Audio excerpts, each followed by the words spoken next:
Olá, seja bem-vinda, seja bem-vindo. O Indústria Sustentável de hoje é muito especial.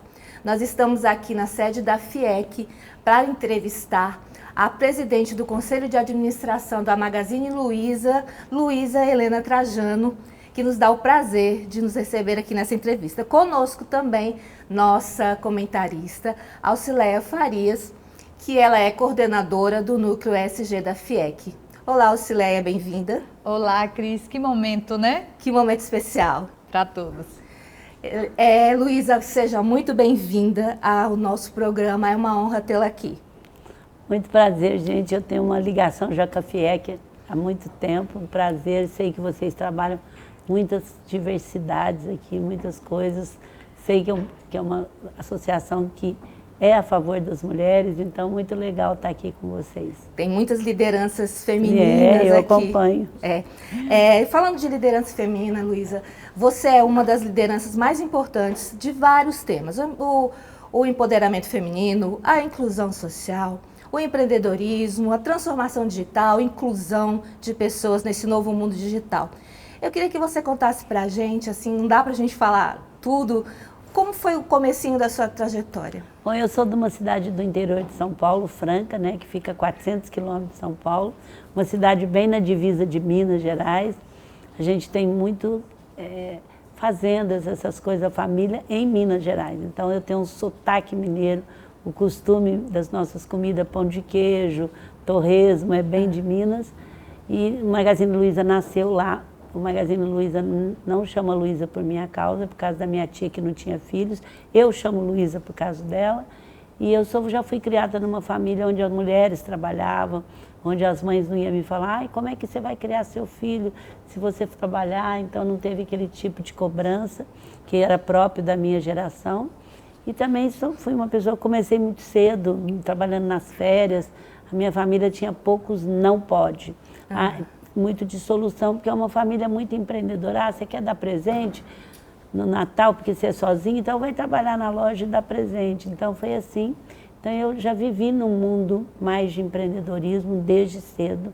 Isso eu acho que foi um grande incentivo para mim. E também eu sempre gostei muito de pessoas, de gente. E quando você trabalhei no balcão muito tempo, fiquei mais de 20 anos. Você começou no balcão? Eu fiquei mais de 15 anos no balcão, sendo vendedora, depois gerente de loja, depois tudo trabalhando ali. E eu aprendi muito o que é empatia, porque quando você você vende, você tem que trocar de papel com o outro no mundo do outro. Então você é obrigada a realmente empreender, que empatia nada mais é quando você troca de lugar com o outro, mas no mundo do outro e não no seu. Aquele operário simples que não sabia o que comprar nem como pagar, você tinha que se colocar no lugar dele, aquela senhora que nunca tinha ido numa loja na época para comprar uma coisa maior. Isso me ajudou muito a desenvolver a empatia e saber falar uma linguagem que não é simplória, mas uma linguagem que todo mundo entende. Então a sua primeira bandeira, a sua primeira militância, vamos chamar assim, social, foi empreendedorismo? Empreendedorismo eu já nasci, foi vendedora. Se ser vendedora é ser empreendedor, nem todo vendedor é empreendedor. Mas foi ser vendedora que me ajudou muito. Alcileia, a Luiza, ela trouxe um elemento muito importante, mas que a gente nota pouco no universo dos negócios, que é a empatia. Como é que você coloca a empatia nesse guarda-chuva do ESG? Olha, eu coloco como substancial, eu diria vital. Como é que a gente leva acesso, né, de tudo a tão pouco? A gente tem uma população, infelizmente, no nosso Brasil muito desigual. E a Luiza tem encabeçado, liderado aí grandes temas, em especial, claro, o gênero feminino, as nossas diferenças de décadas históricas, o racismo também, todo mundo conhece a militância do grupo Magalu nesse tema. A gente precisa, né, buscar o equilíbrio disso, e sem empatia a gente não consegue de maneira nenhuma. Luiza, você também é muito reconhecida no Brasil todo, eu acho que até fora do Brasil, como uma mulher que defende o empoderamento feminino.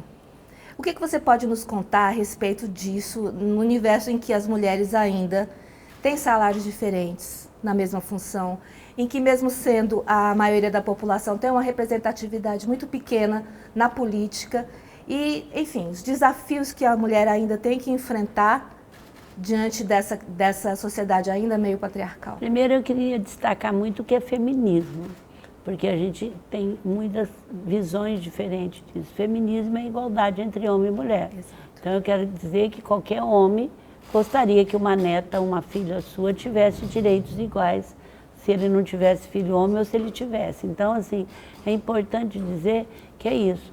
Então, eu sempre lutei por direitos iguais, eu sempre lutei por igualdade, desde menina. Então, eu acho que primeiro é isso. Segundo, eu não luto por mim, porque eu já nasci numa família onde a mulher já tinha esse poder.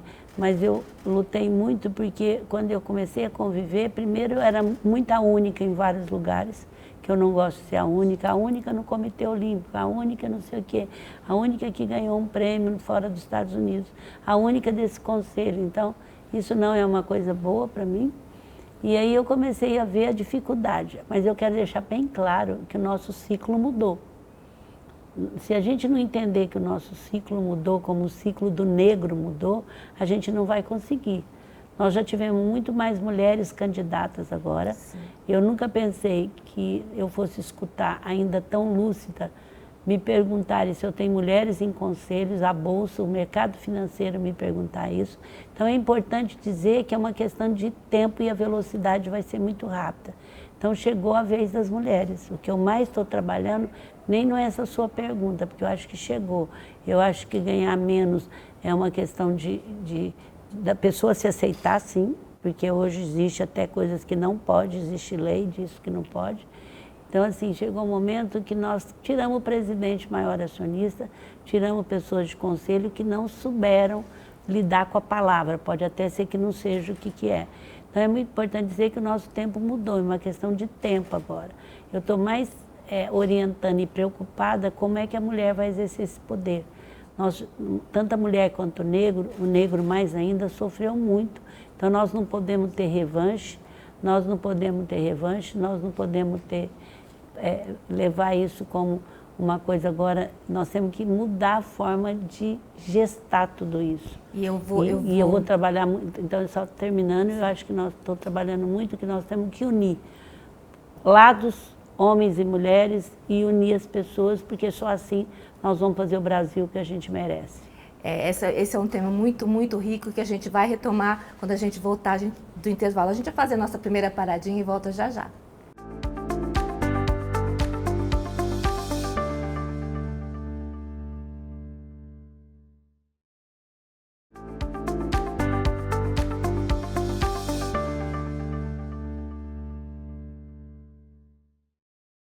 Estamos de volta, hoje nós estamos entrevistando Luísa Trajano, que dispensa maiores apresentações. A gente terminou o bloco, Luísa, você falando que o nosso ciclo mudou. E você estava falando de uma atitude mais proativa e menos revanchista em todos os grupos sociais, relativos à mulher, relativos a questões raciais. Eu queria que você falasse um pouquinho mais sobre isso. Então é importante a gente entender que o poder chegou para os negros, agora é uma questão de tempo e vai ser rápida para ter mais negros em altos cargos, mais mulheres em altos cargos, mas você vê, nós já temos depois de 200 anos uma presidente do Banco do Brasil, que é negra, que nunca a gente pensou que pudesse ter uma pessoa dessa. Então chegou. O meu pensamento hoje e a minha grande preocupação é como é que nós vamos lidar com esse poder, porque poder é uma coisa muito corruptiva. Quando ela chega muito séria. Então, o meu pedido é que a mulher tem que ter o poder agora, mas para unir com o masculino, para unir com a diversidade, para unir o país, porque sem isso nós não vamos conseguir dar um grande salto no Brasil. Que a gente não é mais, não quero que seja o país do futuro, eu quero que seja o país de agora. Do presente. Alcileia, esse posicionamento instigado, de proatividade, que Luísa nos propõe, é mais ou menos uma realidade que você vive no seu dia a dia, como mulher líder de um setor. vivo no dia a dia. A Federação das Indústrias é um exemplo, como o Luiz até comentou com a gente há pouco, na questão da diversidade. Hoje, aqui nessa empresa, que somos 1.500 funcionários, 1.600, 56% são líderes mulheres. Nunca uma associação, nem a associação comercial da cidade, você tinha que lutar para ter uma mulher no conselho. É verdade, nosso presidente Parabéns. Ricardo, obrigado. Nosso presidente Ricardo também luta muito pela igualdade e inclusão, porque não existe a diversidade sem inclusão, nem inclusão sem diversidade. Eu faço minhas palavras da Luísa e concordo plenamente com ela. Agora, o que vamos fazer com isso? O nosso momento chegou, a gente tem que ter muito preparo, muita serenidade. Aqui temos uma diversidade também de cultura, né? Eu aqui paraense, liderando o Núcleo ESG no Ceará, que nos tornamos benchmark no Brasil. Eu vivo por aí, pelo Brasil, dando palestras e digo mesmo, nessa mesma vertente, chegou a hora da mulherada, chegou a hora, mas precisamos estar preparados e dar a devolutiva que o mercado quer. Sim. Igualdade nas empresas é um sonho, mas a gente tem que manter efetivamente, porque toda empresa também tem que cumprir o seu legado, que é gerar economia. Luiz, o que você pensa a respeito da inclusão de jovens no mercado de trabalho? Eu acho que o jovem ele tem um outro perfil hoje do que ele tinha antigamente. E também ele está com a tecnologia, que tem um mercado muito grande, ele não tem muito vínculo, que isso está começando a mudar. A mulher também está entrando mais no mercado da tecnologia, que é o que mais tem emprego. Nós temos um programa para isso, Mulheres do Brasil tem, e tem muita gente, mais mulheres na tecnologia, está começando a mudar. Mas eu também estou começando um programa que já faz 2 anos, com homens e mulheres acima de 50. Nós estamos começando no SAC, no nosso Luiza Resolve de Franca, e está dando muito sucesso. Então, quero deixar bem claro que eu sou muito a favor dessas trocas de experiência. Eu acho que os meus cabelos brancos ajudam muito meu filho, que é jovem técnico, como ele me ajuda muito para estar sempre evoluindo. E está sendo um efeito muito grande, muito legal. Então, eu sou muito a favor do jovem, o jovem aprendiz. Eu estou muito foco nisso, porque tira o jovem da droga, tira o jovem de outra coisa. Então, eu tenho muito foco nesse programa Jovem Aprendiz, principalmente com as pessoas mais pobres, de periferia. Eu estou muito atenta a isso, nós temos que ter lei que favorece isso. Ao mesmo tempo, eu estou atenta a mais de 50, porque eu acho que esse equilíbrio é muito bom e as pessoas voltam a trabalhar já sem ter filho, sem ter nada e já com vontade de preencher a tua vida. Então, e serve de experiência, uma troca muito legal. Você, numa conversa de 5 minutos com você, né, não é o caso aqui, porque eu assisti a sua palestra, a gente percebe que você é uma mulher visionária, uma mulher ativa, empreendedora, uma mulher que se preocupa com a sociedade de uma maneira muito, muito efetiva. Aí, eu quero saber de você, quem que te inspira? Mas a gente vai responder isso no próximo bloco. Fica aí que a gente volta já já.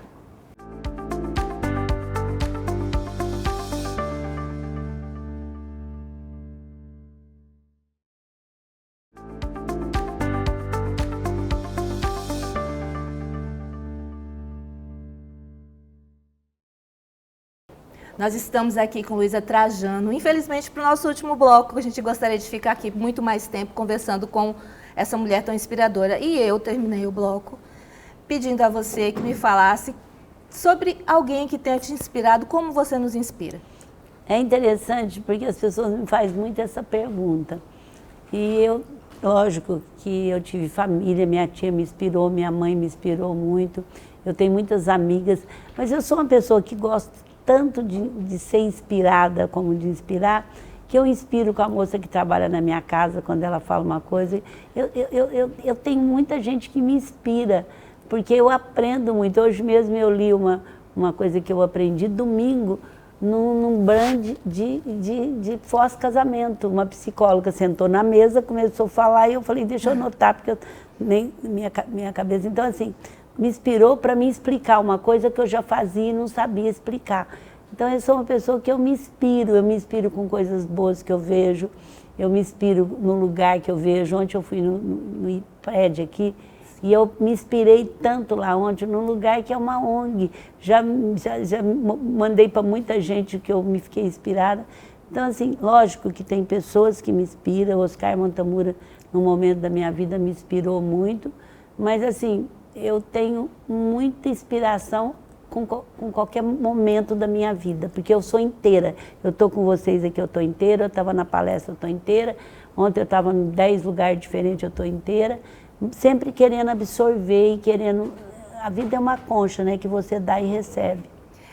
Luísa, você tem... a gente começou aqui falando sobre temas amplos, mas o nosso programa é direcionado para a prática ESG. E a sua vivência empresarial é um exemplo de prática ESG transversal. Toda semana a gente conversa aqui com pessoas que estão ou que já têm a prática ou que estão implementando e que vão progredir. Mas você não, você já tem isso consolidado dentro da sua organização empresarial. E eu queria que você dissesse qual é a fórmula para vivenciar o ESG. Bom, de primeiro eu te falava, como ela deve ter vivido muito, porque faz 17 anos que ela vive isso, a gente falava assim, é importante para a natureza, é importante para o país, é importante para não sei o quê, vai fazendo. Hoje eu já mudei o discurso, você faz ou você está fora. Quer dizer, um CEO hoje, um diretora, uma empresa, não tem muito o que escolher. E me pergunta muito como que é o lucro e você ter propósito. Você tem que ter lucro, sem lucro ninguém vive. A indústria é sustentável. Exato. Ela é sustentável, inclusive, financeiramente. Mas, ao mesmo tempo, a qualquer custo, de qualquer jeito, não dá mais. Quem está exigindo e não percebeu ainda é o consumidor final. Eu costumo dizer que se uma loja nossa tratar um negro mal, ou algum senhor de idade mal, ou algum ser humano mal, se uma pessoa que tem 5 seguidores gravar, no fim do dia o Brasil inteiro está sabendo o nome da loja, se é que não tem um protesto lá em cima. Exatamente. Então as redes, o digital trouxe muito isso.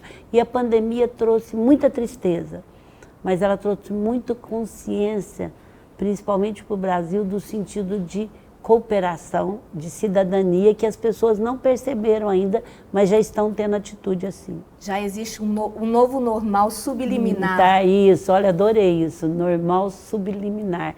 Olha, aprendi aí, tá vendo? Tá Tô vendo? aprendendo. A gente aprende. Normal subliminar. Vou passar um ano sem dormir. É isso que eu estou te falando. Eu adoro quando alguém me explica o que eu estou falando. Normal subliminar. Por exemplo, falou que eu falei em 2 palavras. Alcileia, como é que a gente replica nos nossos cases de ESG essa busca da transversalidade, do respeito ao ambiente, ao social e à boa governança? Eu vou trazer um pouquinho da palestra da Luísa agora há pouco com a gente, liderança. A gente tem que liderar pelo exemplo, a gente tem que conduzir com base em propósito. Nós nos tornamos esse benchmark a título Brasil, enquanto FIEC, na temática ESG, e eu tenho palestrado Brasil afora sobre isso, justamente porque o nosso presidente encabeçou essa temática como prioridade. Enquanto um líder como você diz que eu leio seu relatório de sustentabilidade desde a primeira edição e no ano passado você coloca os 5 inegociáveis, coloca seus ODS, seus compromissos com a Agenda 2030, coloca isso como meta corporativa, como meta que traz resultados financeiros para um grupo que é. Todos ganham bônus sobre essas metas, não é só... E poucas empresas tratam isso, eu ia complementar, obrigada Luísa, que colocam remuneração variável para os seus executivos a partir das conquistas deles dentro da agenda de sustentabilidade. Sim. Também não dentro da agenda. Também. Não é à toa que você está lá no ISE tão bem cotada, que é o Índice de Sustentabilidade Empresarial da nossa Bolsa B3. Luísa, a gente já está chegando ao final. Eu queria que você dissesse, eu não quero que você deixe uma mensagem, eu quero que você diga assim, o que a gente precisa fazer para a gente contribuir para uma sociedade melhor? Unir. Essa palavra tão desgastada, mas é união. E com um objetivo único, fazer o Brasil de hoje, planejamento do Brasil em 10 anos. Nós temos um Amazonas, que é o pulmão do mundo, que tem, e unir, porque tem tanta gente fazendo bem, mas cada um num barco. Tem tanta gente fazendo, e esse barco não pode ser dividido e nem cada um. Nós temos que juntar tudo no mesmo barco e ter um rumo certo para levar. Esse Brasil é maravilhoso. Nós tivemos a primeira catástrofe da natureza agora no Rio Grande do Sul. Olha para você ver, o Japão tem casas imensas só de terremoto para você comprar. Então nós temos um país maravilhoso, uma diversidade e um povo startup. O nosso povo tem um perfil startup. Luísa, eu quero agradecer a sua presença aqui. Foi um momento muito especial do Indústria Sustentável. Foi uma honra recebê-la e, assim, os meus mais sinceros parabéns pela sua atuação. Muito obrigada, vocês estão num programa muito moderno, parabéns. E como eu repito, um carinho ao FIERP e um carinho ao povo cearense, que ontem me deu tipo. Né, que agora eu sou colega de vocês, junto com a Nete, minha amiga tão querida. Alcileia, muito obrigada, minha amiga. Até a próxima. Obrigada e ganhamos um presente hoje. Ganhamos obrigada, um presente. Gente, obrigada. E vocês também ganharam um presente maravilhoso. Segunda-feira, à noite, na TV Otimista. A gente se encontra lá.